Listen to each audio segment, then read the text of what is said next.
नमस्कार, मी विशाल परदेशी. सुप्रभात. या बुलेटिनमध्ये आपण सुरुवात करतोय मुंबईच्या बातमीने. ब्रेकिंग न्यूज अशी आहे की कोरोना काळानंतर लालबागच्या राजाच्या दर्शनाला गणेश भक्तांचा उदंड प्रतिसाद मिळतोय. 4 दिवसात लालबागच्या राजाच्या दानपेटीत भरघोस दान जे आहे ते मिळालेले आहे. 4 दिवसांची दानपेटीची मोजणी जी ती करण्यात येते. यामध्ये जर आपण लक्षात घेतलं तर 1,44,80,000 रुपये इतकी रक्कम 4 दिवसात लालबागच्या राजाच्या दानपेटीत आली आहे. सोनं जे आहे ते देखील मोठ्या प्रमाणात तिथे दान करण्यात आलेलं आहे.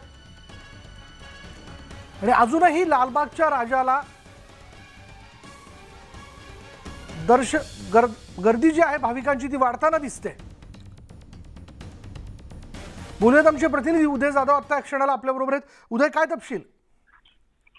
विशाल, आपण बघतोय की लालबागच्या राजाला दरवर्षी प्रचंड गर्दी असते. मात्र गेली 2 वर्ष कोविड संसर्ग काळामुळे आणि निर्बंधांमुळे गणेशोत्सव मोठ्या प्रमाणात साजरा करण्यात आला नव्हता. काही मर्यादांमुळे आचारसंहिता इतर जे निर्बंध होते त्यामुळे गणेशोत्सव मोठ्या जल्लोषात साजरा करण्यात आला नव्हता. गणेश भक्तांना येता आलं नाही. मात्र 2 वर्षानंतर आता गणेशोत्सव पुन्हा एकदा मोठ्या जल्लोषात साजरा करण्यात येतो आहे. त्यामुळे लालबागच्या राजाच्या दानपेटीमध्ये देखील मोठ्या प्रमाणात दान जे आहे ते पडलेलं आपल्याला पाहायला मिळते. गेल्या 4 दिवसांमध्ये 1,44,00,000 इतकी रक्कम जी आहे लालबागच्या राजाच्या दानपेटीमध्ये जमा झालेली आहे. त्याचबरोबर काही प्रमाणात सोनं आणि चांदी आहे ते देखील लालबागच्या राजाला दान स्वरूपामध्ये भाविकांनी अर्पण केलेलं आहे.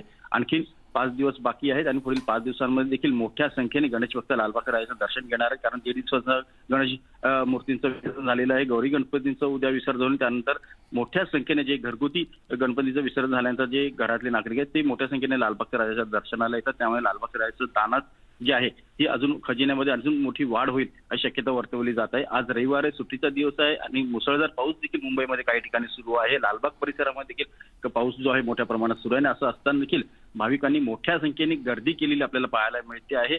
पावसाची तामा न बाळगता भाविक रांगेमध्ये उभे असल्याचं देखील आपल्याला पाहायला मिळते. त्यामुळे आज सुट्टीच्या दिवशी देखील मोठ्या संख्येने भाविक जे येताना दिसत आहेत. त्यामुळे आजही मोठ्या प्रमाणात दान होईल आणि एकूणच या संपूर्ण दानाचा उपयोग सामाजिक कार्यामध्ये देखील लालबागचा राजा सार्वजनिक गणेशोत्सव मंडळ करत आलेलं आहे. आतापर्यंतचा इतिहास त्यांचा अतिशय चांगला आहे. त्यामुळे पुढे देखील लालबागचा राजा गणेशोत्सव मंडळ जे आहे सामाजिक जबाबदारी जी आहे ती आपल्या खांद्यावरती यशस्वीपणे करताना दिसेल. नुसतं लालबागचा राजाच नाही तर गणेश गल्ली असेल किंवा इतर जे मोठे मंडळ आहेत त्यांना देखील भरघोस दान जे आहे भाविकांकडून मिळताना पाहायला मिळतंय.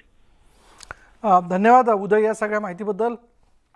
लालबागच्या राजाच्या दर्शनाकरता आज सलग 5व्या दिवशी जोरदार गर्दी आहे आणि गेल्या 4 दिवसात जर आपण पाहिलं तर 1.5 कोटींपेक्षा अधिक दान जे आहे ते लालबागच्या राजाच्या दानपेटीत पडल्याशिवाय मोठ्या प्रमाणात सोनं आणि चांदी हे देखील दान स्वरूपात येताना दिसतंय.